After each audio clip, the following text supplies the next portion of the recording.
All right. Hello and welcome back. David Kinder with the Financial Advocacy Podcast, registered financial consultant, chartered life underwriter, with our co-hosts Michael Moffat and Kurt Gibbs. We are here today to talk about current events, essentially ultra current events, because, and we called it, of course, the Trump Train 2.0. We've got, President-elect Trump. And of course, we're going to talk about the election. We talk about tax code stuff. You may wonder, why is faith in the headline? I have an angle on that. We'll talk about that later. And of course, finances, how's this going to affect people and stuff like that. And if you guys have been tuning into us for any length of time, I think you can kind of figure out that we're happy. We consider this excellent news, very pleased. And, we could talk about our journeys and everything as far as why. Now, just to share, I don't necessarily get my news and political opinions from the mainstream media. I don't think anybody that's identifies as notice the phrasing, identifies as conservative follows necessarily the mainstream media. We all have our opinions, and I'm almost at the point now where I can't even hear someone else. I mean, and this was pointed out yesterday with Alonzo Hall. I'm sure you're going to tune in later, but he mentioned something that women aren't necessarily addressed properly in politics. So when they talk about Hillary and Kamala, it's like, no, it's Madam Vice President Harris. I'm like, okay, fair enough. I can appreciate that. I can't stand her voice. I cannot listen to her. There's a rule in politics. I don't know if you guys have picked up on it. There's a rule in communication where sometimes if you're being interviewed and you're being asked a question and you don't like the question, you answer the question you wish they asked in the first place, and you answer it that way. That's decent communication and such, and you're taking control of the narrative. She doesn't have that skill. She's got what's that phrasing going? The word salad. I'm like, she doesn't get to the point, but she did grow up in a middle-class household, or whatever that phrase was. Just kind of crazy. Then we get our scrolling thing here. So anyway, I could barely understand anything that she was trying to say. The biggest thing that I think that she missed out on, because the biggest question that was ever asked is like, look, you're in office now. Why can't you, or why won't you do any of the things you're saying you can do once you're in office as the president? And I don't know. I am not the authority on government roles and what everybody does. My thought would be, Kamala, you should have said, Madam Vice President, okay, you should have said, my job is to support the Biden administration, the Biden economy, and the Biden objectives. Yes, I get my thoughts in there, but my job is to support what their objectives are. And I have my role in the Senate, and that's what she should have said. She should have come out ahead of that and say, that's my role in this. Yes, I have an input, but no, I can't change everything. It's about this agenda. I wish you would have come on the offense on something like that. That would have made her more credible, a little bit more backbone, a little bit more spine into the things she's saying. The only thing I could think of that she had anything for an agenda was for women's rights. That's the only thing that, if anybody was going to say, I voted for Vice President Harris because of her stance on women's rights.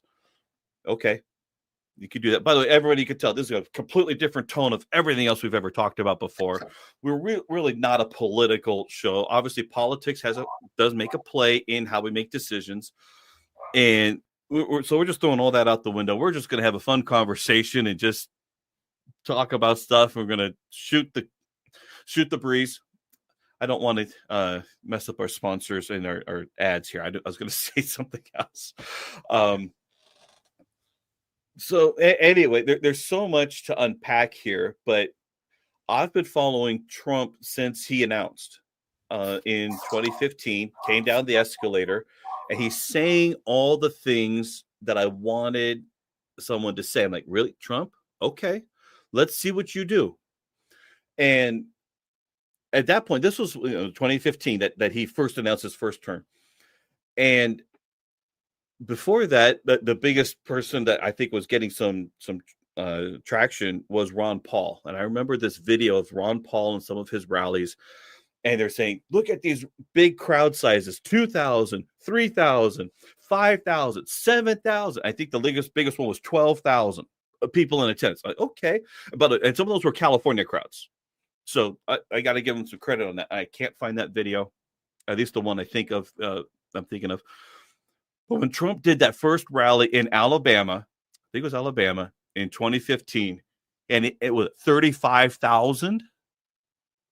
I was like, holy shit, what the hell is going on here? I mean, is it just star power? Is it just the fact that he's Trump? Couldn't figure it out, but he was saying the things that I wanted someone of the Republican Party to say and actually have a backbone and mean it. And so he came out swinging. If he had a bat, he would have had a bat, and he would have been swinging. He certainly counterpunched. That's his term. He loves doing that. Essentially beating everybody up and being the bull in the china shop. And of course, by the way, something I'm noticing. But I'm going to talk in circles. I'm going to talk about all this different stuff. But I'm noticing, like, Megyn Kelly, when she says China, she says it like that. She says China. And just that you got that from Trump. Why are we saying China differently than we ever did before? This is not a trend worth continuing. So anyway, my impressions of Trump have been direct from not the news media, but from actually watching the rallies, taking notes. What is the things he's saying? I do remember this. I wish I could find it. There's no way I can find it. I remember him three times during his first run. He actually was going to attack corporate-owned life insurance. He would say, I can't believe these companies can have put up all this money into life insurance, and we're going to tax that. And I remember thinking, I mean, again, it's 2016, early 2016. I'm thinking, NAFTA and AALU are probably going to have a word about that. He mentioned it 3 times, and after that, he never mentioned it again. I'm like, they got him. They had to make sure they understood what he was really trying to say. So anyway, guys, I've been talking for 8 minutes now. Come on. Tell me, what are your thoughts of Trump in general? Whether it's the lesser of two evils or what? Give me some of your thoughts. Yeah, well, I mean, like you said, obviously the three of us are excited and happy about what happened. And I agree with you. I don't know how we would have dealt with dealing with listening to her for 4 years and the way she speaks and things like that. And I think that was a lot of what the problem with her campaign was, is that she didn't have any original ideas of her own, and she didn't state anything clearly other than, this isn't my fault, what's going on right now. So that doesn't help. So what are you going to do to fix it? How are you going to fix it? What's going to change? What's going on? So there was a lot of stuff that I think she could have said and done differently that she didn't do. And, I think she was counting on, these celebrity endorsements, now finding out her campaign is something like $20 million in debt or something because of paying all these entertainers to show up on stage. I mean, that's nice. And whatever, to have people like that show up for your campaign. But I think what the election showed is what people really care about is your policies and what you're actually going to do, rather than what celebrity you can get on stage to perform and things like that. So, I think that, let's face it, when they had the primaries or whatever last time, she was the most unpopular of all of them. And it was like, she was more or less, they didn't know what to do and Joe stepped out of the race too late. And then, so they didn't really know what to do once he finally stepped down. And so it was more or less, she was kind of just inserted into this thing rather than actually being chosen by the Democratic Party to represent them. And so, there's a whole background thing with that and whether or not you think that applies to some things of what happened. But, I think a lot of people, you see people online that are scared that they're going to lose their rights and all this stuff from Trump. And I always go back and I'm like, well, what rights did you lose last time? You were still able to do whatever you wanted to do. It's not like he told you couldn't be what you wanted to be or whatever without getting too specific into stuff, and it's not like you lost any of your rights. So I think there's a lot of fear mongering that's gone on with the news media and different things on the Trump side, and whether or not that's fair is another discussion. But I think that at least, so we have who we have now. We have Trump, and I think everybody needs to, quote Taylor Swift, calm down and give the guy a chance, right? I mean, he's president-elect. There's nothing you can do about it now. So maybe let's all just calm down a little bit, see what's going to happen and go on. And, I think just since he's been elected, the market's at all-time highs. Bitcoin is trading at $90,000. It's up like 30 grand over the last couple of days or something like that. I mean, and he hasn't even taken office yet. And we've already seen things in the global front where, wars and different countries and stuff like that are kind of, backing off a little bit, and things seem to be settling down. So, let's stop with the fear mongering, and let's stop with all of this rhetoric, and let's see what actually happens instead of just, playing the I'm scared and my rights are going to be taken away card, which is just simply not true. So that's just some of my thoughts. Well, we'll talk about that. There's some more to unpack on that one. That's for sure. Kurt, what are your thoughts, my friend? Well, I'll sum it up pretty quick, really, for me. I mean, I think the general consensus of, 87% or something, whatever the number on the map that I saw today, when you look at the United States and what cities and what counties are red, what counties are blue, that, common sense prevailed for the first time in many elections. I feel like that, obviously, whether you like Trump or you don't like Trump, or you like some of his comments, fundamentally, I think he puts America and the working class, citizen out there in a much better position to kind of accomplish what they're looking to accomplish, whether it be financially or from a job perspective. I think he's, there's just no question that he's going to be the candidate that's going to come closer to making that a reality for you. So for the majority of Americans, I think, which, like I say, that's millions and millions of people that are, both white collar and blue collar workers. He can appeal to both of those, and he can understand better than really anyone that we've had in several elections prior. I think he's somewhat been boots on the ground, so to speak, from a foundational stance with building, whether it's building a fancy hotel that employs 3,000 people, or if it's in a corporate boardroom. I think he's just right for the position. I think there's a reason for it, and I think whether you're a Democrat or you're a Republican, you've got to embrace what's about to take place and move with that, because it's going to be in a positive direction. I feel like that we have not been in the last 4 years, from a policy stance on different things to the Tax Cut and the Jobs Act, bills and things like that affect everyday people that get up and go to work, and not just the super wealthy. Yeah, I agree. I really think that Trump has a certain pulse on the American public that, unfortunately, Madam Vice President Harris does not have, and I don't know if she ever did. Obviously, her record as a prosecutor here in the glorious state of California, it has been under question and questioned many times based on I don't remember them all. I just know that it was brought up. I'm not an expert on all these things. We're just pontificating here. We're not a political opinion show, but we're going to be today. But not forever. But the main thing that I see is that she just could not answer a quality question. But yes, the Democratic Party, from what I've seen, this is not the first time that they've imposed a rule on their own party. Now, there's, and we could go on YouTube. I'm not going to do it now because we don't need to spend the time on it. But Antonio Villaraigosa, who was the the LA city mayor years ago. This was in 2012. So this was the Romney year, and who's and Obama. But during the Democratic National Convention, they were putting to a vote that they wanted to vote for God and recognizing Israel for the capital Jerusalem, something like that. And there's Arab Americans there, and there was, of course, those that are for Israel, and they put it to a vote. And Tony Virgoso, he polled the crowd and it has to pass with a 2/3 vote. It was equal each time.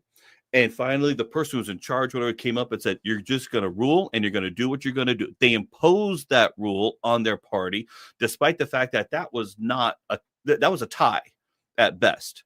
And they just imposed this thing on them. This is not the first time that they've done that within their own party. I mean, so installing Vice President Harris as the presumptive nominee, just because she was on the ticket before, does not mean that's what their party really wanted and voted for. But that doesn't mean that deterred the Democratic vote. That's certainly they were going to vote for the Democratic ticket because they don't like Trump. It wouldn't matter. They hate Trump. They're not going to do it. Okay. So I get that logic. But at the same time, yeah, that was kind of a dirty trick that they pulled. I would not want to be part of a party that would do that. But then the timing of that. Now, I just saw, I flip on TikTok and I'm scrolling through stuff and I'm watching where, President Biden was on the debate stage and he started talking about something about Social Security, Medicare, or whatever else. And then he and something, and it's like, honestly, Trump had to address it. And I think he actually addressed it in a kind way, but being very pointed about it. I didn't understand a word that he said, and I don't think he understood either. Well, he did finally beat Medicare. We do know that. Beat it where? By the way, I think this is a joke I've been meaning to say, and yes, it's purely a joke. But finally, Trump beat 2 women, which is more than what Chuck Norris has ever done. I'm sorry, it's terrible. But anyway, so when I look back at that debate, you've got to look at this. Look at both sides of the coin. I think if you're Democrat or Republican, how can you, if you're a Democrat and you voted Democrat, because we've had some Democrats that have voted Republican. I mean, that's come out in the news in the last few days. How can you feel like that the last 4 years you were in a better place the prior 4 years? And how can you feel like going forward that you're not going to be in that same place or maybe better the next 4 years? Because, there was nothing positive coming out of anything. We were spending money like crazy, printing money just as fast as they could, everything that goes against what we know is financially correct was taking place. And I just can't see where anyone that, feels like that they were in a better position the last 4 years would even have considered, a Democratic vote. A lot of the pushback with that too is that the stock market has or was at all-time highs under Biden. The issue here is that we've also had record inflation. So if you really track it out, the stock market's barely only kept up with inflation. And not only that, but if it wasn't for like 3 or 4 stocks like Nvidia and a handful of others, the market would have been down quite significantly, actually, over the last several years. So that's a good point, because I just saw something recently, and I may have just scrolled through and read this in the news, but I think we had a total of somewhere between 9 and maybe 13 stocks that have really, quote unquote, propped the market up, the last several years with inflated numbers. So it's not been great across the board. Right. And a lot of them are these tech companies, and especially AI companies have been propping the market up. So it's not like the economy has been under some major boom or, something like that with Biden. It just happens to be that this AI technology took off, and a lot of these tech companies that are surrounding that, they were continuously going up, especially Nvidia, because of the AI market and all the things behind that. So without that, you could always argue that, well, it was still up though, but without that, and nobody could have foreseen that necessarily, and what I find remarkable too is, you got to really see the map to, you got to visualize this. But when you look at the United States of America and you look at how many people feel the same way we did as far as the demographics of it, I'm not talking about your core big cities, your David, your LAs or your Philadelphia PAs. But when you look at the map as a whole and you look how much of it was red this time, and then they did like an overlay of what the way that was back in 2020 and different things. There's not a huge difference in it, but there's a big difference in where it mattered most because of the vote count. So, the majority of Americans, like I say, it's a common sense thing. I think even from the Senate level to the House level, I think you're going to see, massive positive direction. I'll put it that way. And everything that we do, it's going to affect everything. I think the majority of Americans feel a sigh of relief to think that, that, hey, some things are going to change and they're not going to be the way they were, that we're going to see some positive change out of it. I know I've talked with a couple of people in the last, handful of days since the election that, just about their money in general, whether it be, qualified money in a 401k or, $100,000 in a brokerage account, they feel better about the position moving forward with where their dollars are at and what they're going to be doing, what's going to work for them. Yeah, and the only thing is that I want to be careful because the media keeps saying, well, it was a slam dunk. America has made their voice heard. And yes, it's true, but depending where you're at, it's not that big of a difference. So I'm going to share my screen here. I just pulled this up. This is Riverside County. This is where I am. This is voteinfo.net. And this is the update number 14. And so they're still counting votes and everything else just to make sure they certify this right. Donald Trump did win Riverside County. But look at that, 49.01. Okay, you can't see anything on that, but okay, let's zoom in here. There we go. Trump did beat Harris by half a point. That's less than 5,000 votes for this county so far of all the votes that have been tallied. So they got 57% of the vote finalized for everything. And yes, it's already been called for Donald Trump, but I'm like, this is still razor thin for the win. So even though, yes, it turns the map red, that does not mean, oh, wow, everybody is just, no, it's not an everybody thing. It means that just a slight percentage of people changed their mind from the last time. By the way, a lot more of California. But let's point this out. I'm in California or Taxifornia, and Mike is in Illinois. That's another blue state, but Kurt is in the red state of Tennessee. So, we got the three different states being represented here. And the thing is that it was not a slam dunk. It was just that little bit of an edge. That's all we needed. But that doesn't mean that I would be saying, wow, America has spoken and they just hate. No, it's just a few people that made all the difference. And did you guys see the, what was it? The Joe Rogan podcast with Elon.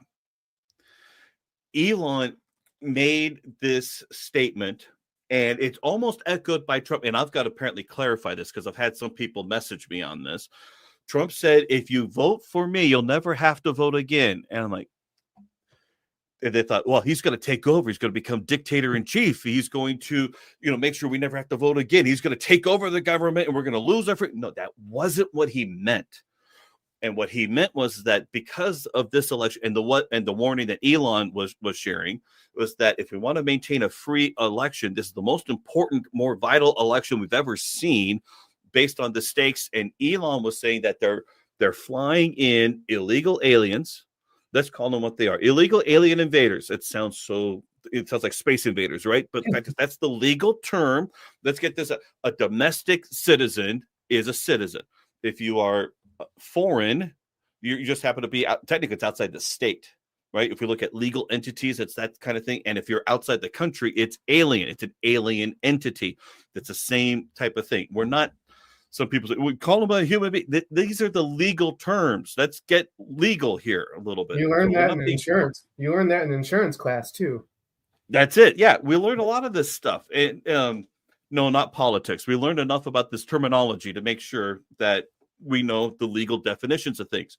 So we're talking about illegal alien invasion. They're being brought in. They're flown in. So they're not necessarily just crossing the border, the Mexican-United States border. They're being flown into Ohio. And I remember hearing that report. Now, whether it was true or not, because the mainstream media was pressing for it, right? Was that really true, or is that just a soundbite? They're talking about real, even though they didn't report it to their government, they're saying it's like, fine, whatever. But if that's why Ohio, I was trying to figure this out. Why Ohio? But when Elon said they're flying them in by the planes to make sure that they had the opportunity to vote, and who are they ingratiated to is the people that brought them in, right? So they were trying to sway the elections in this way, and all you need is 10 or 20,000. We just saw it here. We're within 5,000 votes of this count so far for president. Well, in Ohio was a swing state too. So if you fly enough people in, it's not gonna take large numbers necessarily to swing, like you just said, one state one way or another, especially if it's a swing state, like Ohio, Michigan. And if you can lock that in, you lock in that loyalty, and they're always there. If they were always the swing states, you're losing the true the spirit of democracy, because they're stacking the deck. That is the conspiracy. It certainly sounds true. I mean, I don't think Elon is much of a conspiracy guy. He's very much grounded in reality.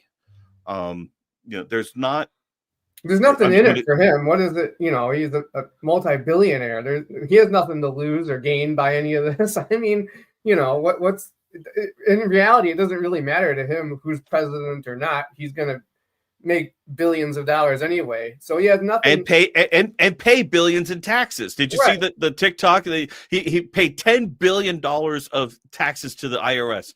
And he said, I wish they would have just sent him like a trophy or something. I mean, just some kind of acknowledgement. That would have been great and hilarious, and that would be something I would be proud of. In fact, by the way, as a sales tip, Joe Gandolfo, who wrote the book is right here. He How to Make Big Money Selling. So this is an insurance sales tip. He had to write in 1975, I think it was a $2.2 million income tax check. And he got it, and he made sure that the check went through. He got it back. He laminated and framed that baby. And he said, if you think I don't understand tax problems, this was the check that cleared the IRS. I understand tax problems. I know how to help you. That was such a great tip on that. I'm like, that's brilliant. So I would have that as a sign of pride, and then use it to say, I can help you. Just amazing. But go ahead. Yeah, go ahead. No, I was just going to say, kind of switching gears a little bit, but where do you think people, in your opinion, I mean, we all have our opinion about, how much or how little someone in office, affects your money, so to speak. But where do you think people's mindset and their frame of mind is, with the reality, starting to sink in that, we're going to have a new administration in January, and, how do you think people feel in general about, how safe their money is? Mike mentioned Bitcoin. I mean, are we going to have people, chasing the Bitcoin, run, or you think people are going to kind of settle back into a more traditional good feeling of, my 401k is going to go up, it's going to go down some, but I feel better about it now than I did, 2 months ago or 2 years ago. Where do you think people fall,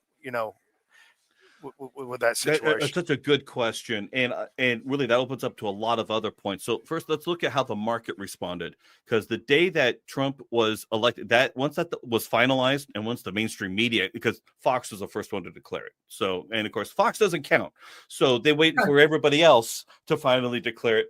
And the stock market rose. I don't know how many points it was, but it should. But why did the stock market rise? First of all, what was Trump good for? It's good for predictability of the current Tax Cuts and Jobs Act, right? Trump has every reason to keep that current law and extend it. So what is the market like? It does not like uncertainty. It likes things to be the same. So we're going to count on Trump is going to keep that at least currently as it is, if not make it better. Hopefully he'll make it better in a smart way. I am concerned about him introducing tax cuts before we have more revenues. I don't want to increase debt. I want to increase revenues, and then you do tax cuts. That's the proper order, the way anybody should be doing their budget. The other part is that world leaders. Now, I love my daughter. Hi, Rebecca. My daughter was voting for the other side. That's okay. I still love you. And the thing for her is that she's quoting some other TikTok saying the rest of the world is laughing at us. We're looking at the headlines of the people that are saying we're going to call a ceasefire. We're ready to sit down with Trump to negotiate war. And we've got Putin, we've got Zelensky, we've got Hamas, and we've got Israel. And he hasn't even taken office yet. Basically, they know Daddy's come home, and Daddy's going to whip this house into shape.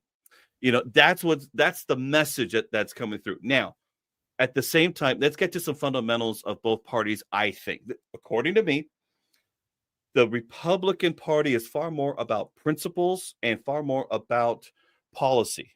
We're more about the way things should be. We're talking about treating everybody the best way that we should.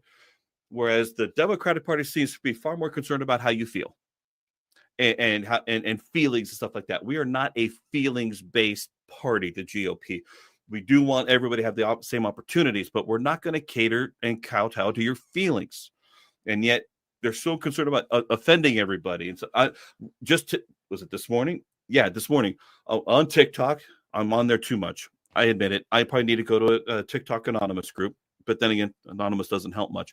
But there's two teachers, one out in I forgot, Chino Valley High School, I think it was. That teacher's been put on administrative leave. Another one here in Moreno Valley High, because they got triggered. The teachers got triggered because a student, I think both of them brought it at different schools, MAGA gear of whatever kind it was, and the teachers went on a tirade. And of course, it was recorded. And because of that, they're now on administrative leave because the teachers couldn't figure out how to keep their feelings out of it. Now, from my own experience, I am not a college graduate teacher of any kind. I did teach Cub Scouts back from 2011 to 2017. So in 2016, when that election happened, and we met on Wednesday nights. So the election was just the night before. And I had a lesson to go through with those guys. They're 10 years old. And they asked me questions like, you guys want me to throw out the lesson? We just talk about the election? Let's talk about it. And I asked them, how many of you know who I voted for? None of their hands went up. You guys don't know who? Good. That means I did my job. A teacher should be as bipartisan as possible, give equal emphasis. And if you can't do it, don't even try. And if you're going to do it, you can say, I believe this. You could believe anything you want. I happen to believe this. And the person said they think that Trump was a apist. I'm trying not to say the word itself. They're trying to say that Trump was, they're going to put you in concentration camp. If Trump would have done that, he would have done that the first time. There's a difference between upholding national values and being Hitler. There's a huge difference. And the biggest difference was that Hitler, if I understand, I wasn't there. So let's put that out there. If anybody thinks I was there, I wasn't. You weren't? But no, I'm not that old, despite what my kids might think. I was a little confused. Okay. Although, quite frankly, there is ancestry. I don't know enough about my own family history, but I did have ancestry because my last name is Kinder. It is German, but it was German Jewish ancestry. And they did leave Germany. And I think they went into Poland and eventually came to the United States. And so, yes, my family, we had family that were in those camps. Okay. So that was there. But Hitler was decrying the entire race of people, right? Demonizing people just for existing. Trump wasn't doing it. If you moved to Germany, since your last name was Kinder and you're Jewish or descendant of Jews, should you be getting reparations from the German government?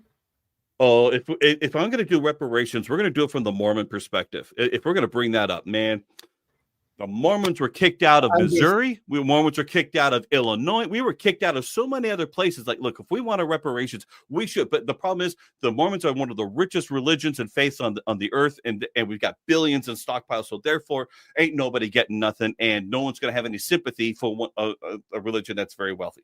As far as Germany, it ain't going to happen. It just won't happen. I was just kidding. Okay, fair enough. But you can tell I've thought about this.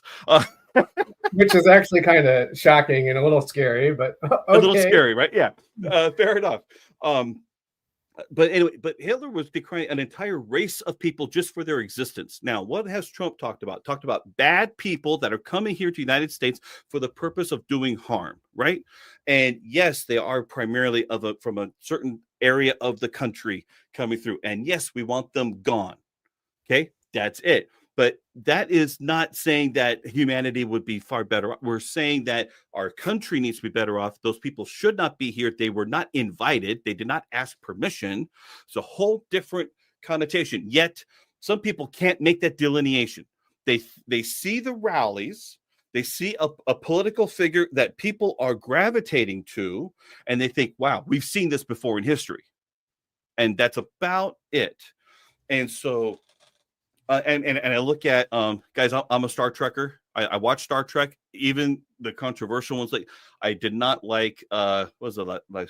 I can't even think of it now. Discovery. Can you do the hand Star Trek sign? Discovery was not so good. Oh yeah, I'm all over it. But in Star Trek Picard season 2, they had this whole thing, and they were chanting Picard's name and everything as a racist, xenophobic race of humanity of the future. And it was not coincidence. They came back in time to 2024 to fix it. It's interesting. I'm like, I know what you guys are trying to say. I completely disagree with their interpretation, and I blame Patrick Stewart for that because he was an executive producer on there. But I mean, they're trying to paint them as this. And by the way, I've got a response for that. Six Herb. I don't know if you guys have heard of Six Herb. Okay, I'll show it to you in a minute. But the thing is that they see the method of the message more than the substance of the message, and they think, oh, we're all going to turn Trump, make him our king, more or less, make him supreme ruler and dictator of everything. But the fact is, Trump is not like that. But the other side, they don't necessarily listen to Trump himself. They listen to it through the filter of the mainstream media and their narrative, The View. God, I don't know how to, but I'm so turned off to all that other stuff. I'm like, I can't do that. I got to go straight to the source. That's where I'm at. In fact, even for financial services, I go straight to the source. I go straight to the tax code on stuff. I don't just quote someone else's article. I don't just quote someone else's interpretation. I go straight to the source wherever I can. It shows far more attention to details. And due diligence. Okay, I like to think so. Thank you. So let me first bring up, and we got some to come. Hey, Alonzo, live long and prosper. Appreciate you, brother. I'm going to share with you. Okay, Dennis Prager. You guys heard of him? Yeah. Yeah. Okay. Sure. Okay. Dennis Prager. He has been. I don't know if he's on the air anymore or not. I simply don't know. But he's one of the most logical thinking, conservative voices out there, and I like the logic that he takes, which is far more measured than, let's say, Rush Limbaugh. And of course, Rush Limbaugh died about 4 years ago. But the thing is that he created this term, Six Herb, and I'm going to make this bigger so everybody can see it here. And so this is a paragraph from If You're Not a Leftist, Why You're Voting Democrat. And he says, this is why nearly all Democratic and leftist reactions to conservatives and Republicans are to avoid argument. Remember, on the issues, the left has few supporters and smear them as Six Herb. My acronym for sexist, intolerant, xenophobic, homophobic, Islamophobic, racist, bigoted. It's almost impossible to come up with the name of a leading conservative whom the dominant media have not dismissed as one or more of Six Herb, and usually as a buffoon as well. This obviously serves the left and the Democratic Party in many ways, but most important is to keep non-leftists in fear of anyone who opposes the left. In effect, the left says, and has been saying for 100 years, you may not agree with us, but our opponents are evil. I'm like, once you understand the playbook, to me, what that basically says is you try to smear with one of those, I win because now you're down to name calling. And that's your playbook. And there's no reason to engage further in that dialogue. That's it. You won. Not you win, but it's more like I won because you went down to name calling. Yeah. And if you watch any of these little clips on YouTube or TikTok or anything, when people go and ask Democrats why they're voting for Kamala, and they can't really give any logical response other than she's not Trump. I mean, that that's a prime example of that situation right there. And you see it all the time where these people go out and they're asking, well, why are you voting for her? And they can't name one substantive thing or reason to vote for her, any policy that she's ever done, anything that she's ever done as a reason to vote for her, other than she's not Trump. And they go into the six her thing or whatever it is. She's not a sexist, homophobic, Islamic phobic, whatever, all those things. I mean, they go into all that stuff, but there's no real substance behind that. And like you said, once you start going down that level and just start calling somebody, you've lost the argument. You've already lost the argument. The argument is lost. And so really, while the vote is and the action is the same, it's not a vote for Vice President Harris. It's actually a vote against Trump. That's the real intention behind the way that they cast their vote. It's that message that they're trying to send. So, okay, I get it. But I wish that we would have more votes for people. Years ago, 20, 30 years ago, you used to say you need to vote for the character of the person. Unfortunately, it's not a character decision anymore. It's about the party and how unified whatever party it is behind the agenda. It is so maligned anymore. I appreciate you, GC. Part of me hopes that that's Grant Cardone, but I think I would have seen a picture with that. So I don't know who that is, but that's nice. That would be fun. Unfortunately, appreciate you. That's great. And Cynthia chimed in, but I'm going to get to a couple of points here because I've got some principles that I wanted to share. And I've been a conservative most of my thinking life. And look, I used to wear Rush Limbaugh shirts back in my high school days, but I think I just like being a rabble rouser, just stirring up trouble wherever I can. Appreciate that. And so when I first heard of a guy named Jim Rohn, and I don't know if you guys have heard of Jim Rohn, heard his albums, things like that. I first heard him when I was 18 years old, and he had some of the most common sense approach to life as possible, that essentially that formed the basis of me being conservatively minded. So let me share one of the things, and I happen to really like this, the 4 major lessons in life to learn. So I'm going to zoom in on this. The 3rd major lesson in life is learn how to nourish and protect your crops all summer. I'm getting to a point here, I promise. Sure enough, as soon as you plant it, the busy bugs and the noxious weeds are out to take it. And here's the next bit of truth. They will take it unless you prevent it. And that's the 3rd major lesson to learn. Major skill to develop, preventing the intruder from taking the goods. Okay, that could be immigration discussion. Here are 2 key phrases to consider under the 3rd major lesson. First, all good will be attacked. Now, when I saw how Trump has had just this year, right? He's had all of those lawsuits in New York, right? They're demonizing him. Truth or not, don't know. Right now, I think they've gone through an appeals court, and I think they basically said if this was a real transaction, who's been harmed because all the loan was granted, the loan was repaid with interest, everybody's fine. What's your problem? I remember seeing some of that. So they just demonized him, and not forget assassination attempts, right? So when I understand that all good will be attacked on this planet, all good will be attacked. Don't press me for a why. I was not in on some of the early decisions, so I don't know why. All I know is it's true. Let reality be your best beginning. Every garden will be invaded. Not to think so is naive. And that all values must be defended. Social values, political values, friendship values, marriage values, family values, business values. Every garden must be tended all summer. If you don't develop this skill, you'll never wind up with anything of value.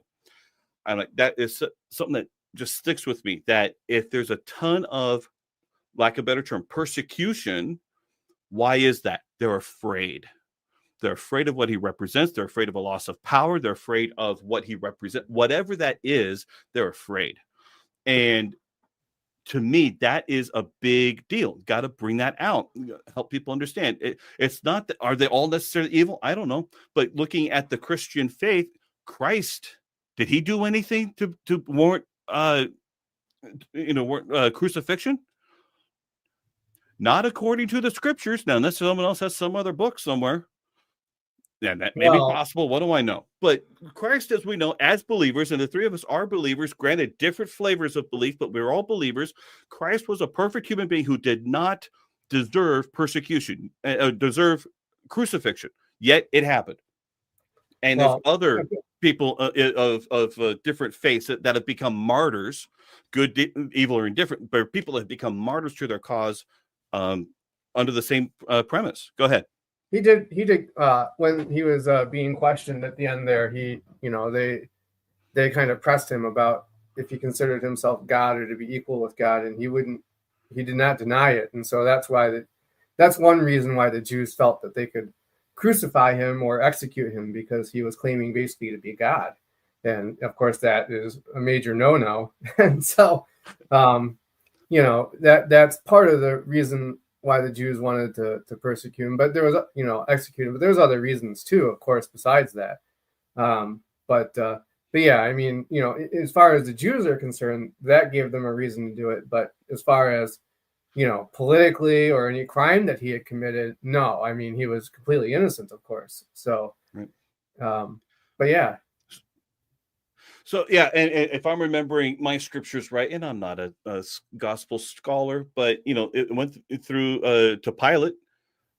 Art thou king of the Jews? Thou sayest. I think that's actually the phrase used in the scriptures. So, look, those are the things that are there. Now, since we happen to be on a spirituality thing, now, anybody that doesn't know me very well, I am LDS, Mormon, Church of Jesus Christ Latter-day Saints. I'm going to share with you an interesting scripture. I'm not telling you to believe it. I'm not preaching or anything. You're just going to find this interesting. This is Book of Mormon scripture that's based on the American continent from however many eons ago. Okay, about, 2,000 years, whatever it was. And the similarities are just amazing. And we believe that the Book of Mormon is scripture for us in a new modern day for this day. This is Ether in chapter 10, verses 9 through 12. Get this. And it came to pass after the space of many years, Morianton, the name really doesn't matter, gathered together an army of outcasts or deplorables, and went forth and gave battle unto the people. And he gained power over many cities, and the war became exceedingly sore and did last for the space of many years. And he did gain power over all the land and did establish himself king over all the land. Wow, that's just amazing right there. I'm not done yet. And after he had established himself king, he did ease the burden of the people, by which he did gain favor in the eyes of the people, and they did anoint him to be their king. Damn, this is good. Now, this is really good. And he did do justice unto the people, but not unto himself, because of his many whoredoms. Wherefore he was cut off from the presence of the Lord. And it came to pass that Morianton built up many cities, and the people became exceedingly rich under his reign, both in buildings and in gold and silver and raising grain and in flocks and herds and such things which had been restored unto them. Oh my gosh, isn't that interesting? I'm not telling you to believe it. I'm just saying, wow, that's pretty good.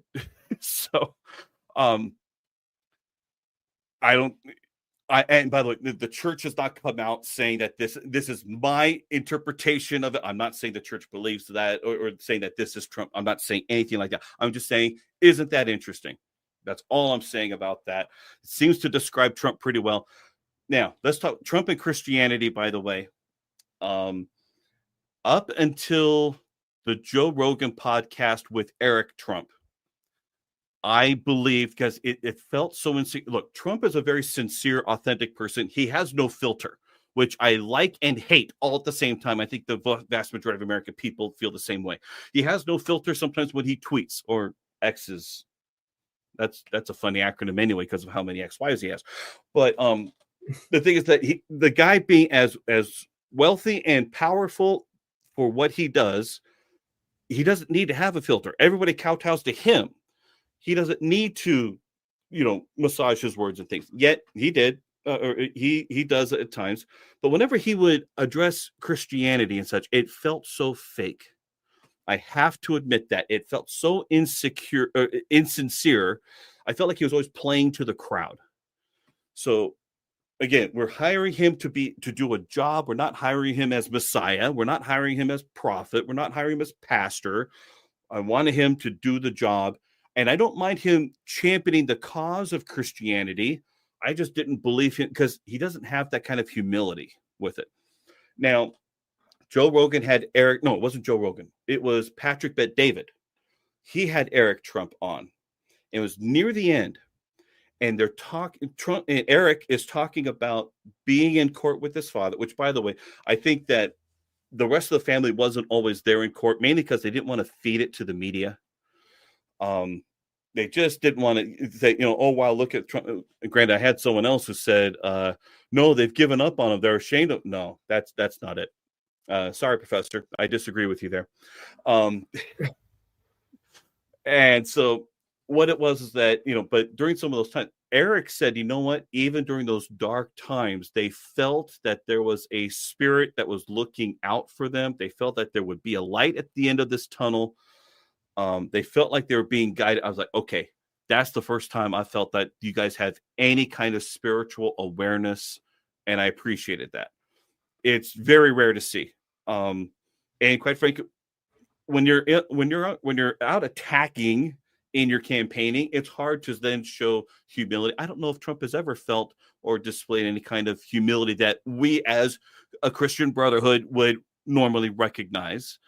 I think things may have changed since Trump's assassination attempt. I think that first week or so, he was a little shaken up for as much as Trump will be shaken up, right? I mean, he's still going strong, but there was a change there. And all the things to make sure that he wasn't shot. I mean, miraculous right there. Now, by the way, when we say that we praise God that he was saved, you're going to have the atheist crowd that says, well, if God could save Trump, why can't he save the starving children? Why can't it, and all this stuff? It's really more of a manifestation that we believe there's things outside of our control. And it's a manifestation of it. We'd rather give glory to God than say that we are boasting of ourselves. It's more of a reflection of how we are. I'm not going to say God made it all happen, because I'm going to bring in a little bit of Star Trek here. I wasn't planning on this, but Star Trek practices the prime directive, non-interference. And in a way, I think God does some of that too. I would rather praise God for blessings in my life than not. Does he always do everything? I'm not going to say so. Then again, the devil doesn't cause all of my problems either. I think some people give the devil too much credit. A little bit of a soapbox there. But anyway. Sometimes you just create your own problems. Oh yeah. Oh, I'm too dumb to create all the problems I've created for myself.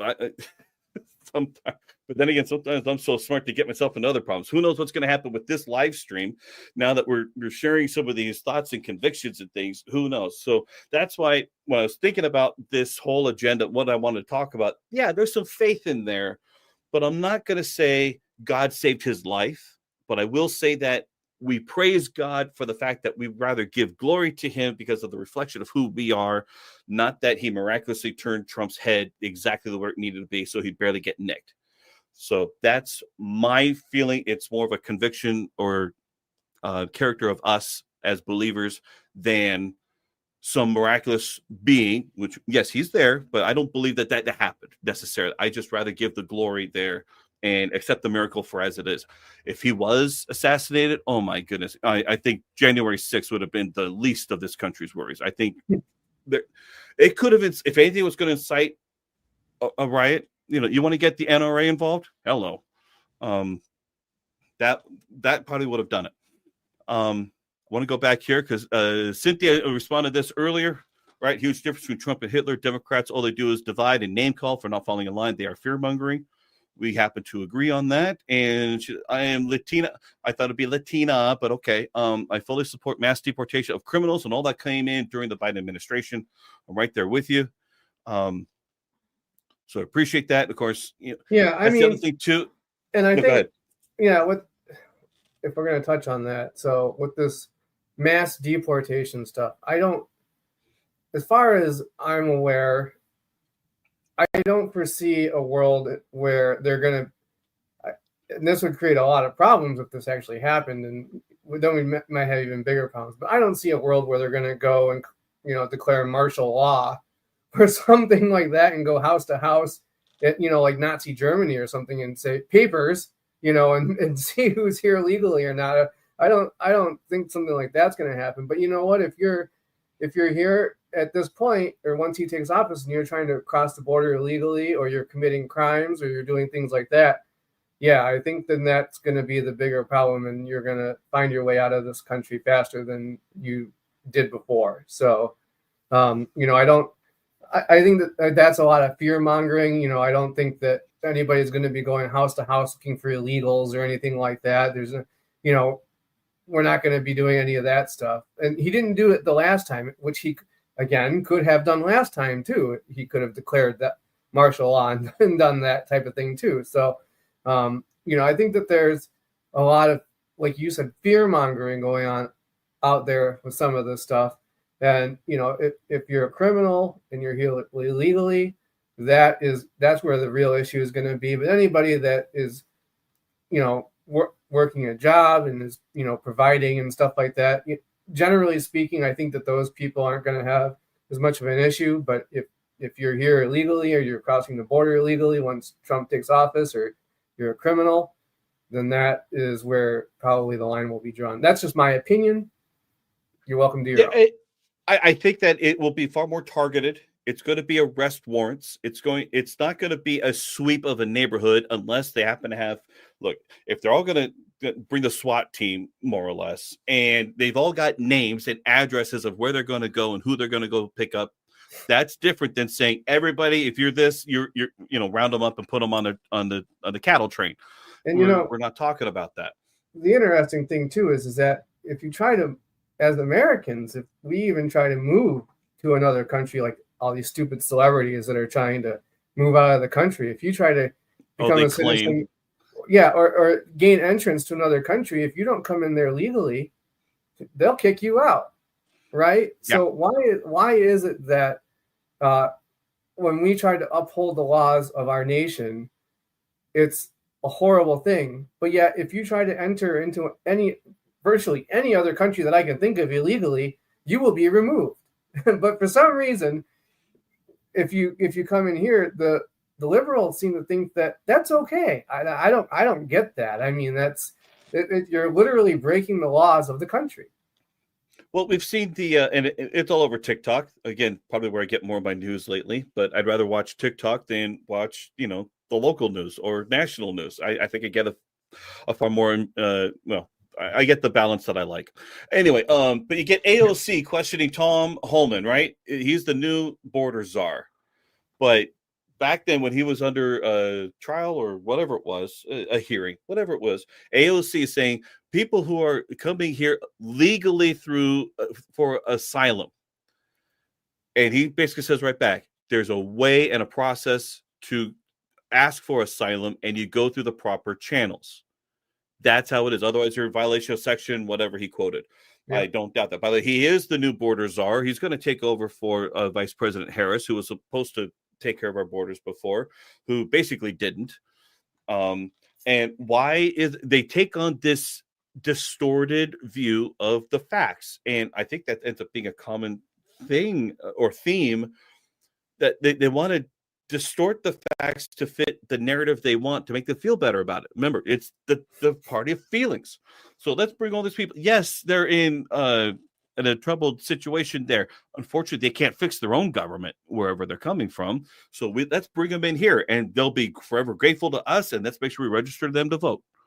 And that's how they're looking to change the tides of things. And that's why when Trump said, and Elon basically said, this is the most important freedom-preserving vote you can cast, that's what they were meaning, not that they're going to take over everything.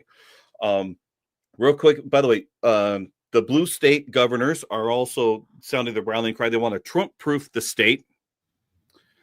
And yet, even here in California, we just passed a Proposition 36. Thank goodness it passed, because this really should show that Newsom it passed overwhelmingly too. Yeah, 70%. In fact, here I can share my screen again of the election result. What page was it? Was it page 40 of these? It wasn't even close. Yeah, so here I'm going to share my screen on this one real quick. This is only Riverside County. 73% said yes, we're going to allow felony charges. Almost 74% versus 26. This was no contest. the entire state, basically the entire state voted yes on Proposition 36, basically saying Newsom, who wanted to save money on building prisons, who wanted to basically say, look, if we make things less of a chargeable crime, we don't need as many prisons. He thinks he's saving tax dollars. No, we're not saving tax dollars. You've shifted the burden to the American people, especially business owners. How dare you, sir? Really? I mean, how arrogant does this guy think he is? Yet, now this was a news conference he gave a couple months ago regarding Prop 36. You're going to love this. And this is actually a longer thing, but I'm just going to show you his clip. Watch this. Incarceration. It's about bringing it back to 1980s mindset where it's possession of drugs and you end up in state prison at the cost of $100,000+ per taxpayer. It's funded by big oil and Walmart and conservative right-wing DAs. The impact's going to have on the black and brown community is next level. And the fact that I saw a poll today and so 70% of people want to support it, I was wondering what state I was living in. You live in California. Want to know what state you're in? You're in the state of where we're fed up. We are fed up with this garbage. Cost of $100,000 taxpayer. Look, and that really shows how many taxpayers there really are in California, because it should have been a far lower number for more people contributing into the system. But still, I mean, he is in La La Land. And yet, of all the people that I think could be running for president in 2028, we just discussed this yesterday with the Honorable David M. Walker, former Comptroller, U.S. General of the United States for General Accounting Office, and a few other guests. Newsom has great hair, and for that reason makes him a very electable person for the Democratic Party. So I want to see Newsom versus Vance. I want that debate. I want ringside seats. I want to see Vance mop the floor with him in the nicest possible but stern and assertive way. I want that.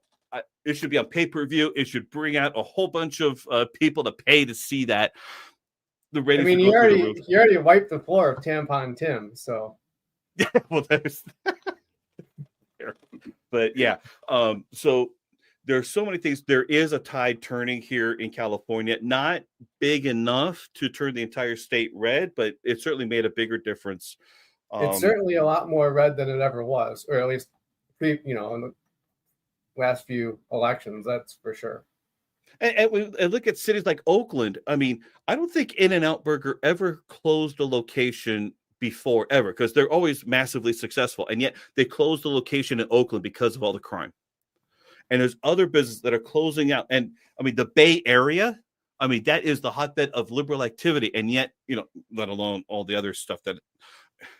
And of course, Newsom, let's clean it up before President Xi comes over from China. Let's do it a week before. Forget about the residents here. Let's show off for the foreign dignitaries. I mean, it's not like the residents aren't paying taxes already to have a nice city to live in. So anyway, I think I've completed my rant on all this stuff.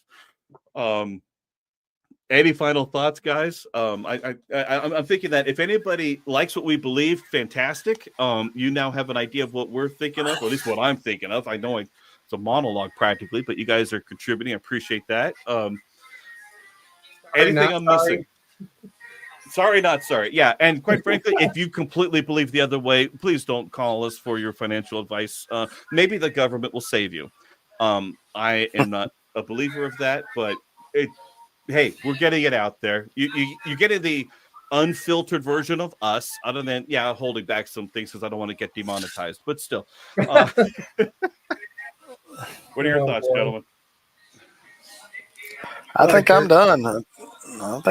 I just think, there's one consistent thing, whether it's, election results or not. The consistent thing is that what we advocate for is still in place, and that's not going to change with any perspective. You look at it from a political stance. Just keep fighting the good fight and advocating for what's in your client's best interest, and get them as tax exempt as you possibly can. Oh, that brings up a whole nother topic, my friend. I've got to bring this up. Have you guys ever seen the Green Book for the U.S. Treasury? No. This isn't well known in financial services, but I was bringing this up, and I marked this thing up. This was for 2025. Let me go through this real quick, because this was a lot of the things. Okay. And all you got to do is go through the table of contents, which is the best part. So this is the Biden General Explanation of Administration Fiscal Year 2025 revenue proposals. So they wanted to raise the corporate income tax rate to 28%, increase the excise tax rate for repurchasing corporate stocks and close loopholes. Like, okay. Tax corporate distributions as dividends. Dividends meaning double taxation. That could be an issue. Let's limit losses recognized in liquidation transactions. So that means that if you would normally have a full loss, they're going to limit how much you can deduct, hopefully with carryover provisions, but I'm not going to anticipate that. Well, and imagine if they had actually gotten elected and they would have pushed this thing through about taxing unrealized capital gains. Oh yeah, that's the Senator Ron Wyden treat wealth like wages proposal, but some of that would have been in here. So impose digital asset mining energy excise tax. Here's the fun part. Apply the net investment income tax. That's the other way of saying the Affordable Care Act tax through pass-through business income of high-income taxpayers. So we're going to make that even higher. Increase the net investment income tax rate and additional Medicare tax rate for high-income taxpayers. That's what we know known as IRMA. So we're going to make that even higher. Probably lower the brackets. The threshold. So the thresholds, and then increase the cost over there. Increase the top marginal income tax rate for high income earners. So they're going to, do what they said they were going to do. Everybody earning over 400,000, you're going to pay more. Prevent excess accumulations by high income taxpayers in tax favored retirement accounts and make other reforms, which basically means if you make a lot of money, this is the Mitt Romney thing. If you make too much money, you can't have so much in a qualified retirement plan. And I remember Mitt Romney saying that he had, I forgot how many millions in a Roth IRA. They're like, people shouldn't be able to be accumulating that much wealth in these plans. They're cheating the system. Well, we could do the math on that. They're not really cheating it, but still. Scrolling down further, expand pro rata interest expense disallowance for business-owned life insurance. Modify rules for insurance products that fail the statutory definition of a life insurance contract. So you thought it was a MEC before, they're going to modify them again. Limit tax benefits for private placement life insurance and similar contracts. Correct. Whoop. I just fast forwarded to a whole bunch of things here. Let me go back. There it is. Yeah, I was over here. Yep, Okay. here, Limit yep. tax benefits for private placement life insurance, similar contracts. Correct drafting errors in the taxation of insurance companies under the Tax Cuts and Jobs Act of 2017. Because remember, they made that part of it. They made the 7702 rules better. They want to correct drafting errors. What they want to do is shore it up a little bit and remove some of those benefits. Was there anything else? I think that's kind of it that directly affects. Obviously, there's a whole 238 pages of all kinds of stuff. Here that would have been proposed. Yeah. And some of the stuff was carryover from prior years, but this is public. This is on treasury.gov, policy issues, tax policy, revenue proposals. So this is all public information. I downloaded the past few, but I don't think I need them anymore. We'll see what the next administration is going to propose. The committees might try to pass these things through, but I would hope that through Trump and the new administration, they'll be like, we're going to do things our way. We're not listening to your past stuff. We're going to reinvent this thing. They still need to shore up revenues, but hopefully the biggest thing. I want that Keystone Pipeline finished and started. However that works, that's the biggest thing, and because they were ready to pull the trigger and get it going, and yet, got a new change administration and they shut it down. So we'll see, but. Yeah, at least we're going to have some semblance of continuity of more of the same in terms of revenue proposals and things. I still think Trump's a little dangerous with some of his tax cuts, but if we have more revenues coming in and then the tax cuts, great. I'm all for that. We just got to put it in the proper order. And there's no reason to rush through it in the first year. Trump put his thing through the first year last time for the 2017 Tax Cuts and Jobs Act. There's no reason to rush through this. Take it to maybe the second year. Because remember, the senators and representatives, they're elected every 6 years. So we're going to have another bigger election, not a presidential election, but a mid-year election. Who knows who's going to win and whether that'll affect the balance, the representatives in the House and how many on each side in the Senate. So maybe you should wait for the second year. Let's get the drilling going the first year. The second year, we'll figure out tax cuts. But I wouldn't wait till the third and fourth year because you don't know who's going to be there. So who knows? All right. that's my political thoughts off the top of my head. I think we covered our topic: Trump chain, election, tax code, faith, and finance. We covered it. I think we did our thing here. Any other thoughts here? Nope. Just like I said before, everybody, you need to just Done. calm down. Just calm down. It's going to be okay. Nobody is going to lose their rights. Nobody is going to come and take your whatever right it is that you're upset about away. It's going to be okay. The economy is going to be fine.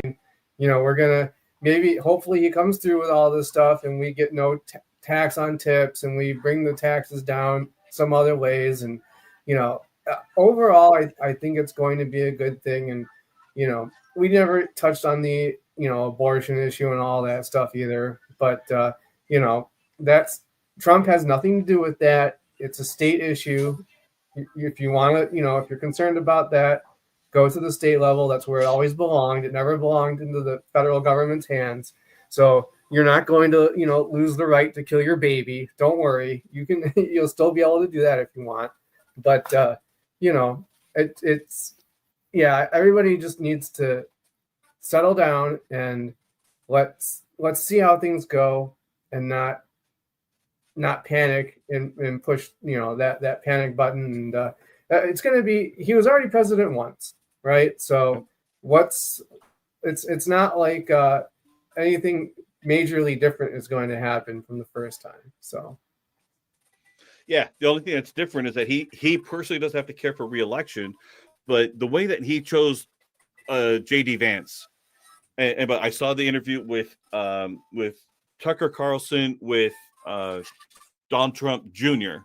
And apparently Don Trump Jr. was the one that recommended J.D. Vance, and I was really surprised when he chose Vance because nobody had ever really thought of him, and in fact, the funny thing is that. He was a never Trumper. Right. Yeah. To begin with, he was a never Trumper. And, but he chose him anyway. And now I think Vance is a great guy.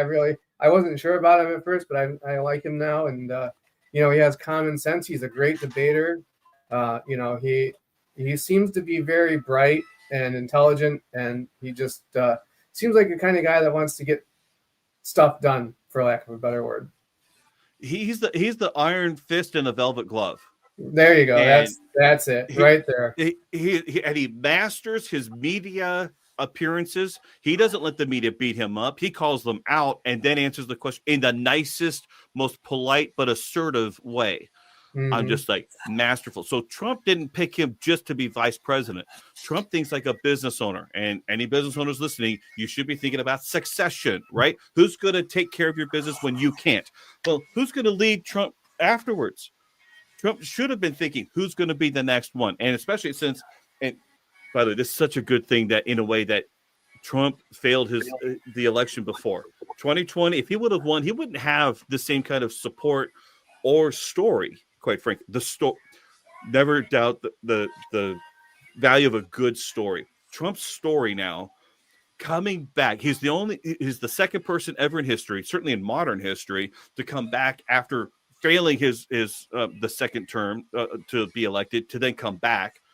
Bigger story, bigger stakes on the line. Now he's got far more galvanized support, those that do support him. But he's got to think of success. Who's going to take over from him?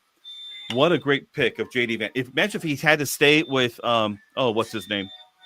Pence. Pence. Pence is not half of the spine that Vance has. Not half. And obviously there's a falling out between Pence and Trump. Fine, whatever. We're all over it. Pence couldn't vote for Vice President Harris, but he probably did. I bet he wrote in his wife's name, probably like Mitt Romney did. So whatever. Pence wrote himself in. Maybe, there's a way to throw your vote away. And by the way, every year I always love posting the Simpsons. I forgot what the other aliens' name are, but don't blame me. I voted for Kodos. Okay, it's a two-party system. They've talked about the validity of having a third party. It's just going to split up the ideologies of these two, and we'll have a what's his name, Ross Perot thing again, that made sure that Clinton got elected. So Bill Clinton. All So, right, Kurt. anyway. Any last thoughts before we get out of here? No, I'm done. I'll get back to business next week. Okay, sounds good. But anyway, yes, we're celebrating. I feel for you. If people are not celebrating, I'm sorry, not sorry. But anyway, we'll see you next week for whatever we talk about next time. We just do these things once at a time. So we'll catch you next time. Thank you so much.